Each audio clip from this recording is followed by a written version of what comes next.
Saudara, hingga kini kasus tudingan ijazah palsu Joko Widodo belum juga usai. Saat ini Polda Metro Jaya tengah menangani 6 laporan terkait dengan kasus tudingan ijazah palsu Joko Widodo.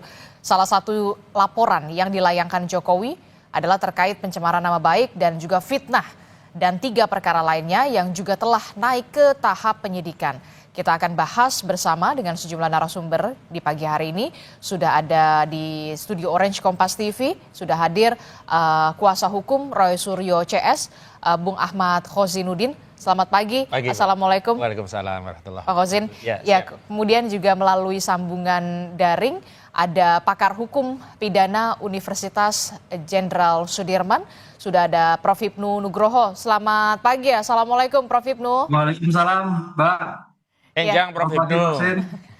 Iya, kemudian juga nanti juga akan bergabung bersama kami di studio. Nanti ada kuasa hukum dari Joko Widodo, ada Pak Rifai Kusumanegara yang sampai saat ini masih dalam perjalanan. Kita masih akan tunggu ketibaannya. Tapi saya akan bertanya dulu ke kuasa hukum Roy Suryo CS ini, Bung Khozin.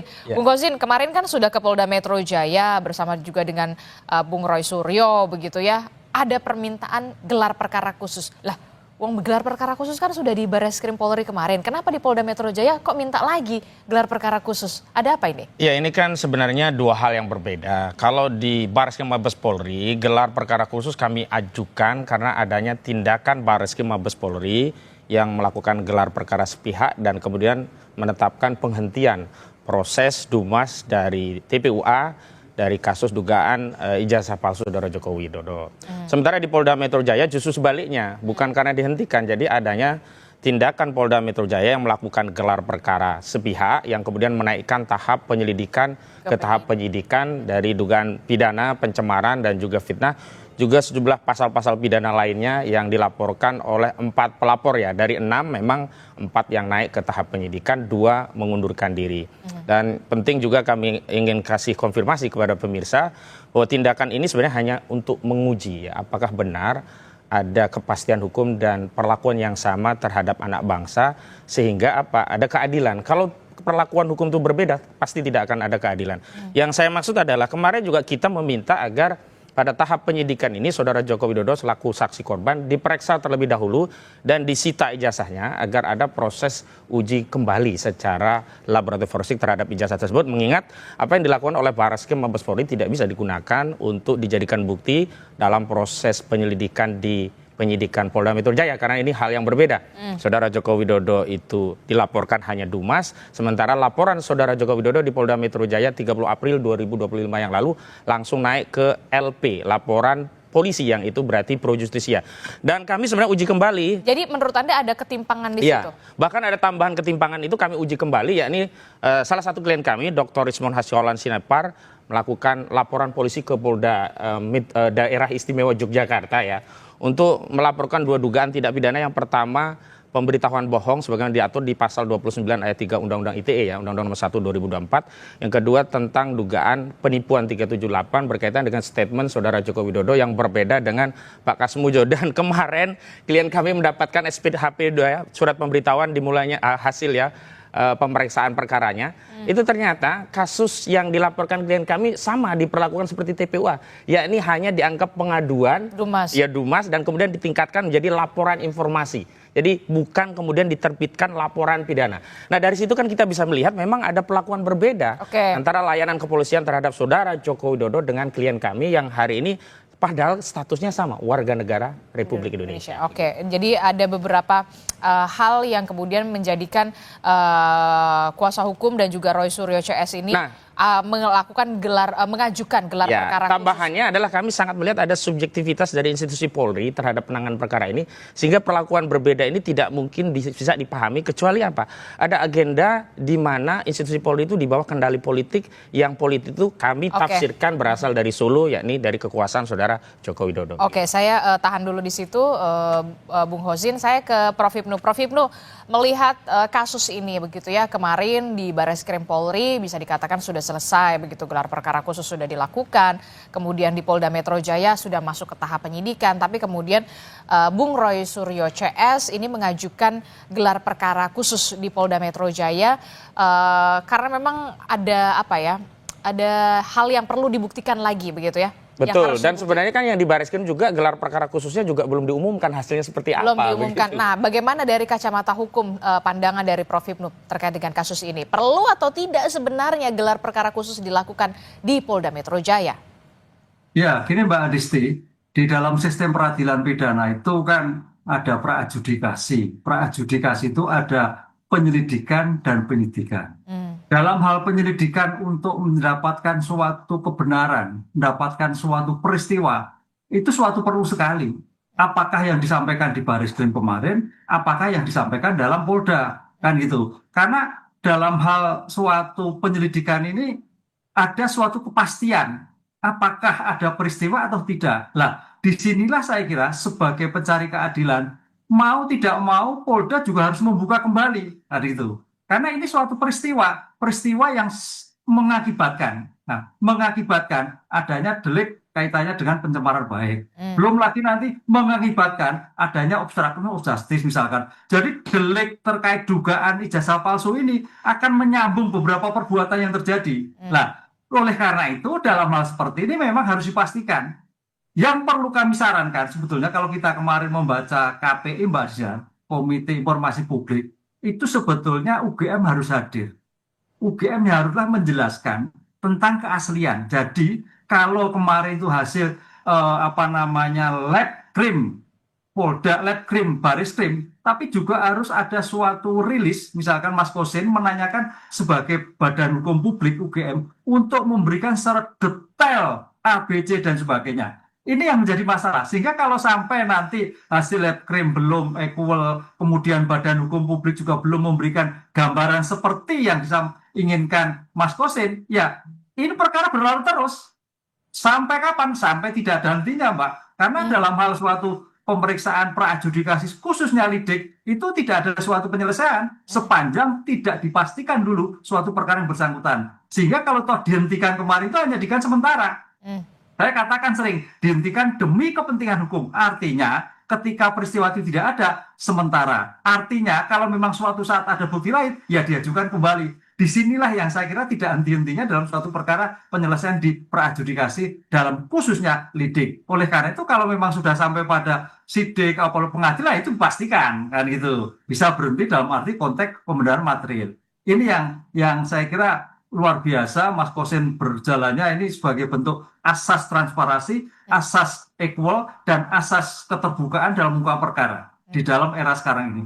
Oh, dan penting betul begitu ya asas keterbukaan dan transparansi karena semua warga negara di Indonesia ini sama di mata hukum. Itu yang kemudian harus digarisbawahi Prof. Hipnu dan juga Pak Khosin. Bung Khosin, ini kan kemarin juga Dian Sandi sudah diperiksa, tapi kemudian saya mau tahu juga apakah dari pihak UGM, dari pengetahuan Anda juga sudah diperiksa?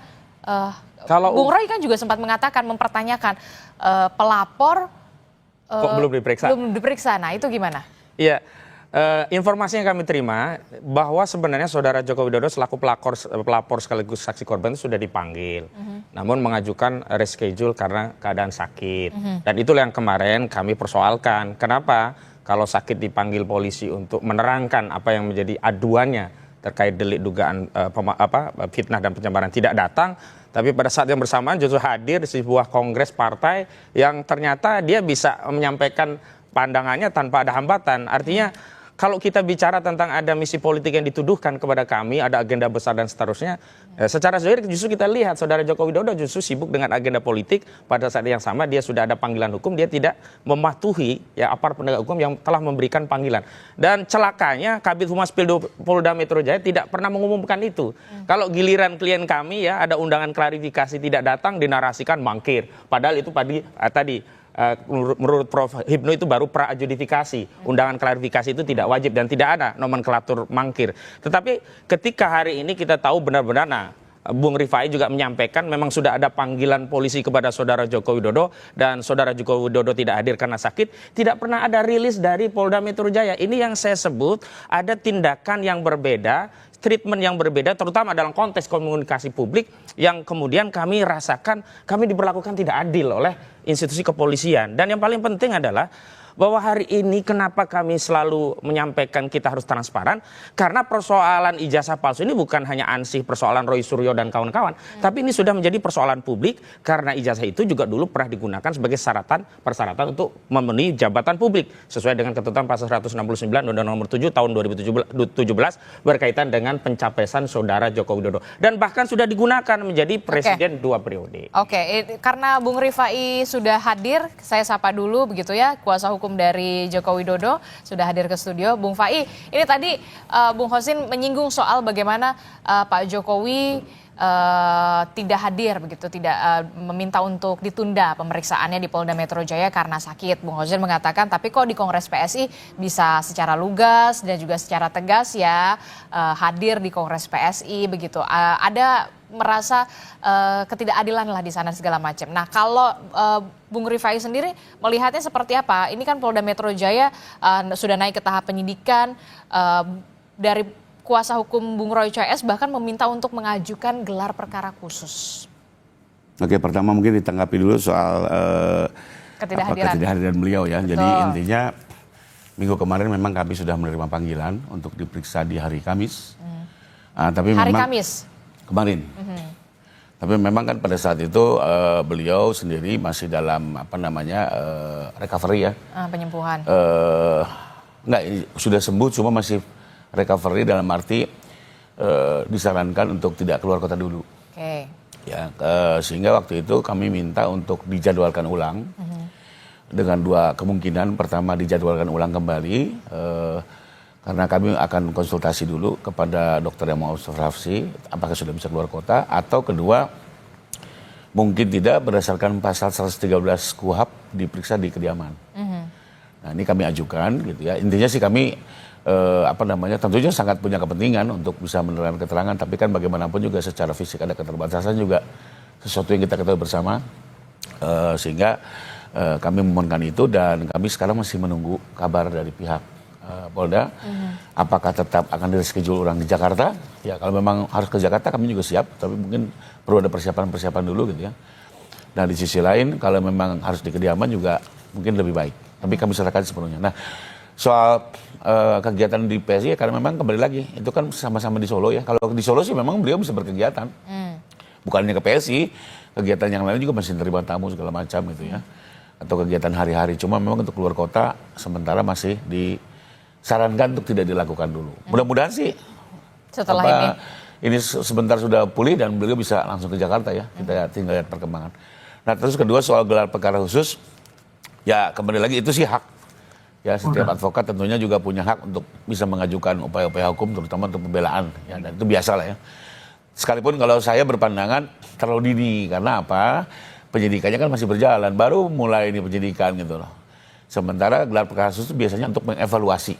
Oke, gelar perkara khusus biasanya untuk mengevaluasi. Betul, hasil penyidikan ya, atau paling tidak sudah 3/4 lah. Nah, kalau baru mulai sudah gelar, sebenarnya pertanyaan apa yang mau dievaluasi. Tapi ya, monggo kerso kalau memang itu dimohonkan ya, sekalipun kalau saya ya kebetulan sudah praktek hampir 3 dasawarsa. Menurut saya terlalu cepat kalau dimintakan sekarang. Sudah terjawab Bung Gosin, ternyata kemudian jawabannya soal Pak Jokowi tidak hadir di pemeriksaan di Polda Metro Jaya karena memang keadaannya seperti itu. Kemudian termasuk juga soal gelar perkara, biasanya itu untuk mengevaluasi sebuah kasus begitu ya. Ya ini perjalanan evaluasi. Perjalanan sebuah kasus. Bagaimana respon Anda? Yang jelas kami menggunakan presiden apa yang dilakukan oleh Barreskrim Mabes Polri yang melakukan evaluasi terhadap tindakan penyelidikan yang kemudian dihentikan. Dan hari ini di Polda kebalikannya, tindakan penyelidikan yang dinaikkan kepada penyidikan. Dua-duanya ini bisa dievaluasi. Dan evaluasinya dengan gelar perkara khusus. Karena apa? Karena sejak awal kami tidak dilibatkan. Andaikan dalam proses gelar perkara yang dilakukan oleh Polda Metro Jaya, meningkatkan penyelidikan menjadi penyidikan, diundang para pihak, termasuk kami selaku pihak terlapor, selesai. Tidak bisa melakukan gelar perkara khusus karena memang sudah tidak dilibatkan. Asasnya itu kan terkait transparansi, equal daripada proses antara pelapor dengan terlapor. Yang kedua, itu tadi kalau emang soalnya sakit butuh istirahat recovery, ya recovery itu di rumah atau dengan cucu, bukan ikut-ikutan kongres partai yang dia juga bukan bagian dari partai itu. Inilah kita selalu dibodoh-bodohi seolah-olah kita yang punya misi politik, sementara hari ini saudara Jokowi sendiri yang selalu berpolitik kemana-mana. Jadi tidak tepat kalau beliau mengatakan perasaan politik saya sedang di downgrade, saya sedang dijatuhkan. Justru tindakan saudara Jokowi Dodo ini mendowngrade dirinya sendiri. Harusnya sebagai warga negara yang baik, apalagi pernah menjadi kepala negara, tunjukkan wibawa sebagai pernah menjadi kepala negara dengan apa? Taati hukum. Kalau tidak taati hukum, ya sudah istirahat di rumah. Oke, Bung Rifai, gimana Bung Rifai? Ya, apanya tentang apa nih? Ya itu soal kondisi kesehatan ya memang. Ya itu fakta, itu real, everybody knows. Terus mau gimana? Gitu ya. So everybody knows gitu ya. Dan kami memastikan dalam pemeriksaan berikutnya pasti hadir. Nah mungkin lah, kami yang punya kepentingan kok dengan LP ini. Nggak mungkin kami nggak memberikan keterangan. Kami ingin sekali LP ini jalan kok. Bahkan apa yang belum memenuhi syarat tentu akan kami penuhi gitu ya. Nah, jadi dengan sendirinya pasti kita akan memberikan keterangan. Nggak ada persoalan. Termasuk juga evaluasi dari penyelidikan ke penyidikan yang kemudian tidak di... Monggo, itu silakan saja diajukan ya. Sekalipun kalau buat kami sih terlalu dini karena sekarang sudah masuk ke penyidikan. Ya kalau sudah masuk penyidikan, konsennya di penyidikan. Ini kan seolah-olah mau dicek lagi penyelidikannya. Ya monggo-monggo saja gitu ya. Sekalipun menurut kami sih terlalu kembali lagi.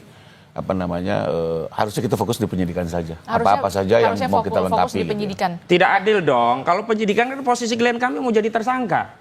Justru sebelum jadi tersangka itulah warga negara berhak tahu apa sih yang dilakukan dalam proses penyelidikan sehingga penyidik punya keyakinan ada peristiwa pidana sehingga penyelidikan ditingkatkan kepada penyidikan. Dan kalau memang dalam konteks gelar perkara dikasih tahu, oh ini loh buktinya, lewat buktinya aja cuma fotokopi, nah itu kan menjadi soal tambahan bahwa memang benar bisa saja ya ijazah ini nanti disita saat penyidikan. Tapi persoalannya adalah kenapa di Bareskrim yang baru penyelidikan saja ijazah itu bisa ditunjukkan pada Bareskrim dan kemudian dicek, diuji laboratorium forensik dan keluar hasil identik yang kemudian dengan dasar itu dihentikan penyelidikan. Pada saat yang sama mau meningkatkan penyidikan, ini barang tidak pernah dikasih kepada penyidik gitu loh. Kita ini kan terbuka harusnya. Justru asas transparansi itulah yang akan menjaga kredibilitas dan akuntabilitas dari proses penyelidikan dilakukan oleh Polda Metro. Bagaimana jawaban Anda Bung Rifai soal transparansi di sini, kemudian soal dokumen ijazah juga yang kemudian seharusnya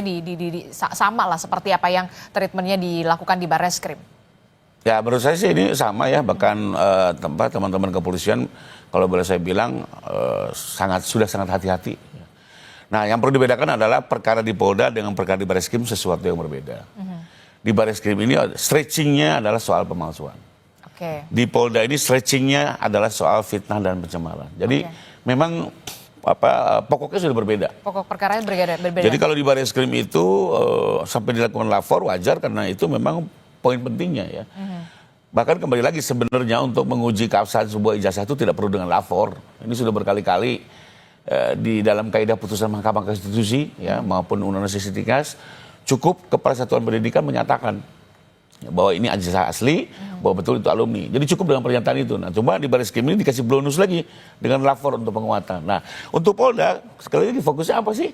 Fitnah dan pencemaran nama baik. Nah, poinnya adalah untuk fitnah dan pencemaran nama baik sudah ada objek-objeknya diperiksa, 24 objek ya. Dan betul apa yang kita laporkan sesuai dengan fakta sebenarnya di dalam objek sosial media. Lalu kedua, soal fitnah sendiri sudah dibuktikan. Kenapa? UGM sudah didengar keterangannya sebagai Kepala Satuan Pendidikan yang menyatakan ijazah Pak Jokowi asli dan beliau betul-betul setelah menyelesaikan pendidikan di UGM. Nah, pernyataan Kepala Satuan Pendidikan ini secara yuridis sudah cukup gitu. Ya, jadi menurut saya sudah ada alat bukti awal yang cukup untuk menaikkan ke tahap penyidikan berdasarkan keterangan Kepala Satuan Pendidikan. Jadi tidak harus lapor itu. Ya, di dalam sengketa-sengketa pilkada itu banyak sekali kok konflik pilkada gara-gara ijazah. Tidak pernah lapor dibawa ke MK. Cukup Kepala Satuan Pendidikan. Jadi menurut saya yang di Polda sudah cukup pembuktian sehingga bisa naik bahwa nanti dalam penyidikan mau dilengkapi lagi, ya, mau dilakukan penyitaan ijazah, mau dilakukan lapor ulang, monggo kerso. Jadi mendukung. dari pihaknya Pak Jokowi nggak ada masalah ketika nanti akan ada penyitaan Nggak ada masalah. dokumen ijazah dan Clear. segala macam. Nggak ada masalah. Misalnya nanti pas Justru pemeriksaan itu ini yang nanti kami khawatirkan. disita, kita serahkan. Ini kan delik aduan. Oke. Nah, dengan dasar agar gak mau disita ijazahnya, mundurlah, dicabut. Kemudian yang maju adalah 3 perkara lainnya. Anak bangsa yang diadu domba. Sehingga apa? Ijazahnya itu tidak nampak. Nanti masuk pasal apa? Berita bohong, pidana sara, kemudian penghasutan. Dan ini kayaknya pernah terjadi pada kasus Bambang Tri dan Gus Nur.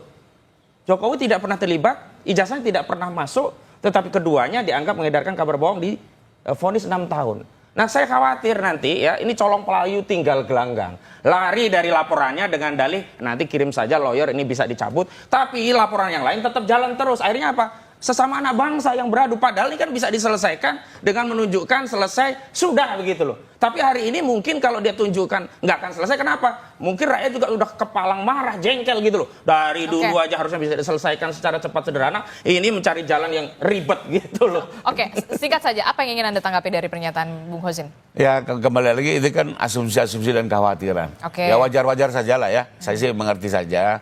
Tapi intinya kembali lagi kalau untuk Bambang Tri saya sudah berkali-kali jelaskan itu tidak ada kaitannya dengan Pak Jokowi karena Pak Jokowi bukan pelapor di situ. Itu pihak Polri yang mengangkat. Bahkan kami juga tidak mengerti itu situasi keadaannya saat itu ya. Nah kalau yang sekarang ini memang yang melakukan upaya hukum Pak Jokowi sebagai warga negara. Beliau sendiri juga sudah menunjuk tim hukum dan memang kami memastikan semua akan berjalan sebagaimana mestinya. Termasuk bila mana ada penyitaan, kami akan serahkan pemanggilan berikutnya. Mungkin pemanggilan berikutnya akan langsung disita, kita kooperatif. Lapor ulang, monggo. Mau diadu lagi dengan ijazah lain, monggo. Karena buat kami kebenaran adalah kebenaran. Ya, ini fakta yang sudah dialami oleh Pak Jokowi. Beliau yang kuliah sejak tahun 80 sampai 85, beliau menerima langsung dari UGM. Jadi fakta ini akan kami perjuangkan sampai kapan. Dengan tujuan lagi-lagi ya Pak Jokowi tidak ada berniat memenjarakan orang segala macam. Beliau hanya ingin memulihkan nama baiknya yang telah terkoyak akibat persoalan isu ijazah yang sudah dikonsumsi oleh banyak negara juga, bukan hanya Indonesia loh ya. Lalu kedua, beliau ingin soal ijazah ini dikukuhkan oleh pengadilan. Ya. Sekalipun kami dalam undang-undang secara hukum cukup dengan pernyataan kepersatuan pendidikan, sudah dikuatkan lagi lapor, kita berharap juga di pengadilan ini dikukuhkan soal ijazah ini. Biar clean and clear, karena kalau politik Mbak nggak ada habisnya, tapi kalau hukum selalu ada jalurnya, ada forumnya, dan ada akhirnya. Seperti adigium litis foneri operatif. Oke, saya ke Prof. Ibnu. Prof. Ibnu, ini terkait dengan yang di Polda Metro Jaya ini kan memang pokok perkaranya berbeda ya, di Bares tidak yang seperti di Bareskrim begitu ya. Ini kan soal pencemaran, dugaan pencemaran nama baik, penghasutan dan segala macam. Tapi yang kemudian menjadi pertanyaan saya berikutnya adalah perlukah kemudian gelar perkara khusus ini dilakukan seperti pokok perkara, pengaduan masyarakat seperti di Bareskrim? Perlukah itu? Tapi jangan dijawab dulu, Prof. Ibnu. Kita akan jeda dulu. Usai jeda kami kembali dengan temuan jawabannya.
Terima kasih Anda masih bersama kami dalam Sapa Indonesia Pagi. Saudara, kita masih membahas soal bagaimana arah kasus ijazah Jokowi ini akan kemana ujungnya begitu ya. Masih bersama saya di studio ada kuasa hukum dari Bang Roy Suryo CS, ada Bung Kozin, kemudian dari kuasa hukum dari Pak Jokowi juga ada Bung Rifai, kemudian melalui sambungan daring ada Prof Hipnu. Saya tadi sudah memberikan kesempatan kepada kedua kuasa hukum dari kedua belah pihak. Sekarang saya akan memberikan kesempatan juga kepada Prof Hipnu. Prof Hipnu, kalau tadi kita sudah melihat bagaimana saling sanggah dari kedua kuasa hukum terkait dengan gelar perkara khusus di kasus di Polda Metro Jaya yang saat ini ditangani oleh Polda Metro Jaya. Jadi menurut Prof Hipnu, dengan perkara yang sudah masuk ke tahap kepenyidikan soal pencemaran nama baik, penghasutan, masih perlukah gelar perkara khusus dilakukan di Polda Metro Jaya? Ya, gini Mbak, kalau melihat Bang Rifai, Bang Kosen itu memang harus berpikir dari objektif dan subjektif, ya memang harus seperti itu. Ini menarik sekali, jadi kuasa-kuasa hukum yang luar biasa dalam rangka untuk kepentingan kliennya. Nah, saya sebagai orang yang objektif, sekarang kita lihat, masih perlukah suatu gelar perkara di dalam Polda? Menurut saya perlu. Karena apa? Kalau kita melihat kemarin di Baris-Krim yang kemarin pun hasilnya juga belum ada. Kemudian hasilnya pun juga masih dikatakan tanda petik belum bisa diterima. Itu sah-sah saja. Tapi kalau seandainya nanti di Polda itu dilakukan gelar perkara dan hasilnya sama, nah gitu kan, sama yang di Baris-Krim, ya saya kira itu suatu memperkuat. Jadi ini sebetulnya masalah perlu dan tidak perlu itu untuk menjadikan suatu transparansi, suatu equal. Ini loh yang terjadi bahwa memang asu, ini loh, ini memang asli, sehingga sampai pada pencemaran yang sekarang ini, kan gitu loh. Ini sebagai Polri, sebagai layanan penegak hukum pada masyarakat harus betul-betul memberikan sebuah informasi yang terbuka. Oh ternyata hasilnya sama, ya selesai, berarti perkara naik, kan gitu Pak. Oh ternyata hasilnya berbeda dengan Baris-Krim, apa yang terjadi nanti? Itulah saya kira yang harus diulang-ulang terus dalam rangka untuk memastikan. Karena kalau kita lihat terhadap peradjudikasi itu memang penghentian itu bukan penghentian yang mutlak, penghentian sementara karena bukti kurang, peristiwa kurang, sehingga sampai kapanpun sepanjang keterangan dari Baris-Krim, keterangan dari UGM, keterangan dari Kemenristek itu masih disangsikan, saya kira Mas Kosen juga masih terus memberikan informasi-informasi terus. Inilah yang menjadikan suatu perkara tidak selesai-selesai, tapi menjadikan pasti selesai Mbak. Coba libatkan Komisi Informasi Publik. Komisi Informasi Publik. Iya, karena ini kan sudah badan hukum publik UGM. UGM ini yang sering terjadi kan gitu, sehingga UGM bisa memberikan gambaran yang runtut A sampai CD, bisa meyakinkan Mas Kosin, oh ternyata sudah clear, oh ternyata ada suatu problem. Lah, disinilah nanti Komisi Informasi Publik juga bisa melakukan perselesaian. Ini loh asli atau tidak asli. Jadi kalau terkait dengan Polri agak sulit, tapi kalau UGM yang mengeluarkan, KIP akan memberikan suatu gambaran, akan memfasilitasi, akan memberikan mediasi. Inilah sebenarnya. Ini yang kayaknya sejak kemarin tertinggal KIP untuk terlibat dalam suatu memberikan informasi yang dalam arti luas. Gitu. Oke, jadi menurut Anda, saran dari Anda adalah kepolisian ini melibatkan Komisi Informasi Publik, begitu ya, KIP, supaya kita tahu ujungnya kemana, karena ini sudah bergulir sudah cukup lama. Termasuk juga yang terbaru adalah Bung Rismon CS juga rencananya juga akan melaporkan Joko Widodo ke Polda Daerah Istimewa Yogyakarta, Polda DIY hari ini, begitu ya, informasi yang saya dapatkan. Nah ini kan jadi saling lapor di Polda, yang ini lapor di Barreskrim, kemudian nanti ada di Polda DIY. Jadi kita semua masyarakat jadi bingung begitu ya. Ini jadi kemana ujungnya? Ini bisa melibatkan KIP begitu ya menurut Anda? Saran dari Anda? Iya Mbak, betul Mbak. KIP selama ini KIP tertinggal. Kalau kita lihat kasus-kasus yang lain, KIP terhadap informasi publik itu wajib karena UGM badan hukum publik. Lah Pak Jokowi badan perorangan. Makanya kalau Pak Jokowi itu menyatakan tidak mau, ya itu sah karena beliau perorangan kan gitu. Tapi kalau UGM mungkin KPU badan hukum bisa menjelaskan A sampai Z tentang ijazah yang bersangkutan. Ini yang kayaknya sejak kemarin kalau kita lihat dalam KIP pasal 52 kalau Mbak Salim saya baca itu seperti itu. Kewajiban sebagai badan publik untuk menjelaskan tentang apa yang diminta oleh masyarakat dari keadaan yang sebenar. Itu yang kayaknya masih dilengkapi dalam diskusi seperti ini. Oke, nah ini kita juga saya masih agak-agak gelap begitu soal Komisi Informasi Publik. Nanti akan mekanismenya seperti apa? Polisi memanggil KIP untuk dilibatkan dalam hal ini atau nanti KIP berperannya seperti apa ke depannya supaya ini benar-benar ada ujungnya begitu? Ya, KIP hanya menjelaskan bahwa memaksa pada UGM, lembaga publik lah katakanlah, badan publik untuk menjelaskan kan gitu. Sedetail-detailnya. Itu aja, KIP hanya meminta itu. Lah, Bang Rifai tadi menyatakan, oh ini kan sudah dijelaskan. Lah, pertanyaan apakah itu seperti yang diinginkan Bang Kosen atau seperti apa? Lah, disinilah yang saya kira keterbukaan di dalam rangka yang kemarin dan keterbukaan yang dimintakan oleh KIP kayaknya mungkin berbeda. Ini yang sekarang lagi muncul di beberapa daerah juga KIP itu juga sebagai wasit ya ketika ada suatu informasi publik tidak tersampaikan pada masyarakat. Pak Jokowi betul nggak mau pribadi kok, tapi sebagai lembaga negara, sebagai badan hukum publik wajib menginformasikan tentang keadaan yang diminta dalam suatu permasalahan yang terjadi. Tapi ketika kemudian KIP mengambil peran di sini begitu ya untuk kemudian ya paling tidak menjernihkanlah suasana begitu ya kepada publik begitu. Tapi apakah dengan serta-merta kasus yang sudah sampai saat ini bergulir ini akan ada ujungnya, akan ada case close di sana atau bagaimana? Itu kan jadi pertanyaan. Ya, paling tidak Mbak, ada suatu keterangan yang bisa diterima semua pihak. Ada suatu keterangan yang rigid. Kan itu. Karena Badan Hukum Publik berkewajiban menyampaikan suatu informasi publik yang bersangkutan. Disitulah yang sebagai penyeimbang. Hasilnya seperti apa ya? Tergantung nanti. Apakah seperti yang ada di Baris Krim ataukah tidak? Ini yang saya kira masih berjalan. Artinya dalam kasus ini kita harus juga melibatkan lembaga-lembaga lain sehingga menjadikan suatu betul-betul menjadikan bernilai suatu informasi di dalam suatu penyelesaian suatu perkara. Sehingga kalau toh sampai dihentikan itu berarti murni dihentikan cukup, berarti memang tidak suatu peristiwa, begitu loh Pak. Oke, berarti KIP punya hak untuk punya dalam tanda kutip punya kuasa untuk bisa memanggil Joko Widodo untuk membawa serta ijazahnya dan segala macam untuk dicek dan segala macam untuk bisa kemudian diinformasikan kepada publik. Demikian? Bukan Joko Widodo, UGM-nya. UGM-nya, oke, UGM-nya. Iya. Oke, nah itu gimana menurut Anda kalau Pak Kozin dan juga Bung Rifai soal pelibatan KIP, Komisi Informasi Publik terkait dengan UGM dipanggil oleh KIP supaya kemudian dicek segala macam supaya semuanya jernih, clear begitu ya, paling tidak ke publik. Ya, sebenarnya kan kalau ini dilakukan oleh UGM pada 14 April 2025 lalu, tidak perlu ada proses sampai hari ini. Karena saat itu kan dijanjikan ada 34 atau 36 data-data yang memverifikasi keabsahan Saudara Joko Widodo sebagai mahasiswa sekaligus lulus dari Universitas Gadjah Mada, Fakultas Kehutanan dengan gelar S1 Sarjana Kehutanan ya, insinyur ya begitu. Kan saat itu justru tidak diberikan oleh Prof. Pening, hanya ditegaskan melalui statement saja bahwa Saudara Joko Widodo benar adalah mahasiswa kami yang data-datanya tersimpan rapi di Fakultas Kedokteran. Kehutanan. Itu kan yang diterima oleh klien kami hanya statement. Hari ini sebenarnya yang dibutuhkan oleh klien kami dan Prof izin Prof, jadi bukan hanya untuk meyakinkan kami selaku kuasa hukum atau Pak Rismon atau Pak Roy, tapi publik. Karena ini sudah menjadi perkara publik, ya ini butuh transparansi dari UGM untuk menjelaskan detail, betul tadi, detail tahapan, proses, prosedur sampai akhir dari Saudara Joko Widodo. Terakhir justru pengakuan dari Prof salah satu ya, mantan rektor UGM ya, Prof Effendi itu kan menyatakan justru tidak ada data wisuda yang atas nama Joko Widodo. Walau terakhir beliau mencabut. Kita tahu lah di era represi seperti ini yang kita jadikan patokan justru yang pertama bukan yang dievaluasi begitu. Artinya kami setuju saja dan sependapat dan sebenarnya kan proses pengungkapan data itu kan ada dua cara ya. Pertama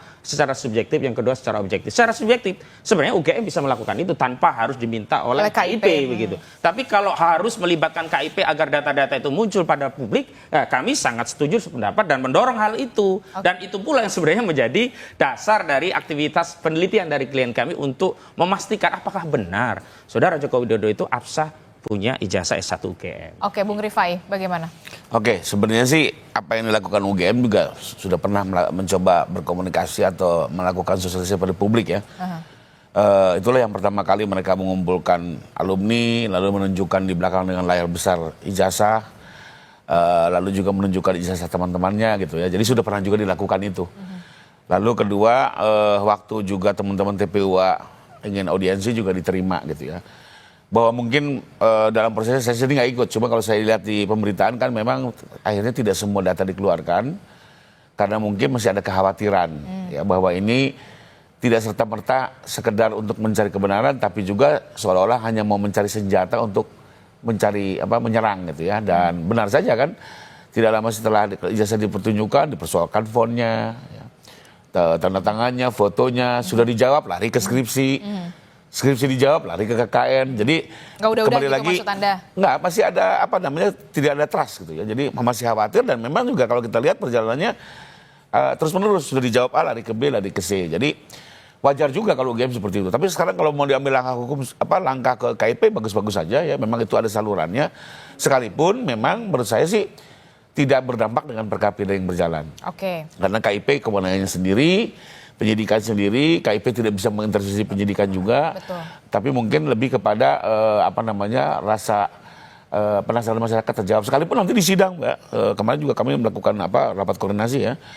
Mau ditunjukkan itu ijazah di sidang oleh majelis hakim dalam penyitaan ataupun oleh Pak Jokowi, kita akan tunjukkan. Jadi intinya ada saatnya pasti akan ditunjukkan secara terbuka dalam persidangan. Cuma intinya satu, dalam forum yang jelas, untuk kepentingan yang jelas. Bahwa sidang itu nanti disorot oleh berbagai media, ya nggak ada persoalan. Toh ditujukannya dalam rangka kepentingan penyidikan dan untuk keterbukaannya, untuk mencari kebenaran. Justru kalau sekedar diminta tanpa dasar, tanpa kepentingan, Tidak ada legitnya gitu. itulah yang membuat kami juga sama bersikap seperti UGM. Akhirnya, wah ini apa maksudnya, arahnya kemana gitu ya. Tapi percayalah, kami dari pihak Pak Jokowi tadi malam kami koordinasi, masyarakat bersabar ya, tunggu tanggal mainnya, pasti akan ditunjukkan secara terbuka ijazah ini dalam forum persidangan. Jadi tidak ada pesan. Nah, saya mau komentari juga tadi soal Prof. Sofyan yang tadi seperti komentari. Ya buat kami sih, kami senyum-senyum aja waktu pertama kali beliau memberi statementnya. Sekalipun juga akhirnya ditarik kembali. Karena lagi-lagi kita coba verifikasi juga berdasarkan data Pak Jokowi. Ya beliau itu kan waktu jadi rektor, Pak Jokowi sudah tidak kuliah di sana gitu. Tahun 2002 Pak Jokowi sudah mau sudah persiapan berpolitik saat itu ya. Jadi nggak ada kaitannya gitu ya. Lalu kedua juga waktu Pak Jokowi kuliah, beliau sedang di mana? Lalu seolah-olah memberikan verifikasi terhadap data, apalagi kan kalau data kan adanya di fakultas gitu ya. Sehingga kemarin pun kami melihat waktu pendapat ini muncul tidak bisa dipertanggungjawabkan, tapi sebelum kami lakukan pendalaman ternyata sudah mencabut ya. Mungkin di jalan terbaik ya, karena bagaimanapun kami berharap juga biarkan dengan proses hukum yang ada. Kalau orang nggak yakin benar, lebih bagus jangan ikut campur. Karena nanti semakin keseret, kita juga nggak mau banyak korban. Makin keruh ya, malah makin keruh. Nah, jadi itu... kalau yang udah pasti-pasti, monggo. Tapi kalau yang belum jelas, lebih baik jangan dah. Wait and see. Oke, Bu Kozin, katanya sabar aja nanti diperlihatkan di persidangan ijazah Pak Jokowi. Jadi begini, yang pertama, kita itu bernegara harus basisnya adalah husnudzon, prasangka baik kepada elemen anak bangsa lainnya. Kalau belum sudah berpraduga suudzon, nanti kalau dikasih tahu nanti akan serang sini, serang sana. Persoalannya kembali, data yang diberikan itu sahih tidak? Kalau data yang diberikan skripsi nggak ada tanda tangan, ini kan permasalahan. Masa kita mau meyakini bahwa skripsi itu benar, sahih, padahal nggak ada tanda tangannya? Yang lembar pengesannya berbeda warnanya, yang satu kuning, yang satu masih bersih. Ini kan persoalannya bukan soal ansih bahwa data itu ditunjukkan. Kan masyarakat juga punya hak. Oh ini data benar nggak? Kalau datanya sudah jelas bermasalah, ya pastilah itu dijadikan persoalan. Itu berarti semakin menguatkan analisa selama ini bahwa ijazah saudara Joko Widodo bermasalah. Karena skripsinya ternyata juga tidak ada lembar pengesahan dari dosen pembimbingnya. Apalagi setelah kemudian hari baru tahu Kasmujo nggak menjadi dosen pembimbing skripsi. Bukan juga dosen pembimbing akademik. Ini kan anomali-anomali yang muncul. Nah justru kami punya, kalau boleh suudon, kami juga bersuudon lagi. Jangan-jangan data itu tidak dikeluarkan karena banyak masalah di data itu. Sehingga publik tidak bisa mengaksesnya. Itu yang pertama. Yang kedua, kalau kita persoalkan Prof. Sofyan karena tidak pernah hadir di periode saudara Joko Widodo sekolah, kuliah lah ya. Rektor-rektor hari ini yang memberikan statement kan sama saja. Dulu nggak pernah hadir dalam proses Jokowi menjadi mahasiswa. Hanya statement saja. Dan perlu diingat, beliau ini rektor yang punya akses ke internal, yang akses itu juga bedanya yang satu formal, yang ini substansial aja. Oke. Artinya kita masih meyakini bahwa apa yang disampaikan oleh Profesor itu benar, bahwa kami meyakini juga ada tekanan yang kemudian beliau mencabut itu, kami hormatilah. Dan kami terima kasih Prof. Sofyan, yang kami yakini adalah apa yang beliau sampaikan di awal. Oke, kita tunggu proses hukumnya seperti apa, karena yang saat ini Polda Metro Jaya memang sudah naik ke tahap penyidikan. Penyidikan. Kita lihat nanti apakah nanti polisi juga akan melakukan gelar perkara khusus sama seperti treatmentnya di Bareskrim. Terakhir, Prof. Ibnu, ini lapor sana, lapor sini, lapor Polda, Bareskrim, Polda DIY begitu ya. Pertanyaannya, bagaimana kemudian dari kacamata hukum Anda selain melibatkan komisi informasi publik di sana? Apa ini supaya ada ujungnya? Biar cepat selesai juga lah begitu ya, tidak berlarut-larut. Silahkan singkat saja Prof. Ibnu. Ya, laporan sebagian dari hak masyarakat. Saya kira itu memang harus ditindaklanjuti. Cuman permasalahannya apakah laporan itu mempunyai legal standing yang jelas, mempunyai tujuan jelas yang tidak. Oleh karena itu dalam perkara ini tampaknya harus satu-satu. Kalau memang sekarang berjalan tentang pencemaran baik, itu jalan dulu. Oke. Jadi saling menunggu, Mbak. Karena ini suatu perkara yang semuanya ada irisannya. Oke.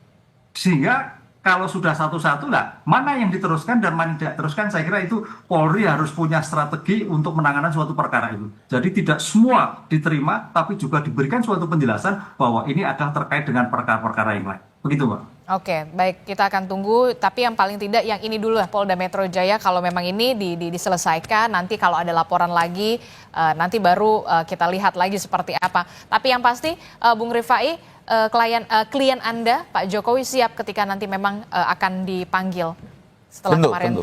Karena kembali lagi ya, ini kami yang membuat LP, tentu kami yang punya kepentingan. Ya kemarin kan hanya persoalan keterbatasan saja ya. Dan apa namanya, kita tinggal nunggu arahannya apakah dijadwal ulang atau bisa di kediaman atau alternatif lainnya. Oke. Tapi intinya kami segera akan memberikan keterangan. Termasuk juga lagi-lagi kami siap menyerahkan ijazah untuk dilakukan lapor ulang ya. Dan disita sekalipun juga kami siap. Oke, terakhir. Ya, Bung Kozin, singkat saja. setuju, siap untuk hadir kembali dan harus disita. Karena kami khawatir kalau nggak segera disita, ada proses kebakaran di Pramuka terjadi juga di Solo. Begitu. Makasih. Oke, baik, kita akan tunggu bagaimana proses penyidikan ini karena memang sudah naik ke tahap penyidikan di Polda Metro Jaya. Kita akan tunggu. Terima kasih Prof. Ibnu melalui sambungan daring. Kemudian ada Bung Kozin dari Kuasa Hukum Roy Suryo CS yang sudah hadir ke studio. Kemudian ada Bung Rifai, Kuasa Hukum dari Joko Widodo. Terima kasih Bapak-bapak, sehat selalu. Assalamualaikum. Selamat pagi. Waalaikumsalam warahmatullahi wabarakatuh.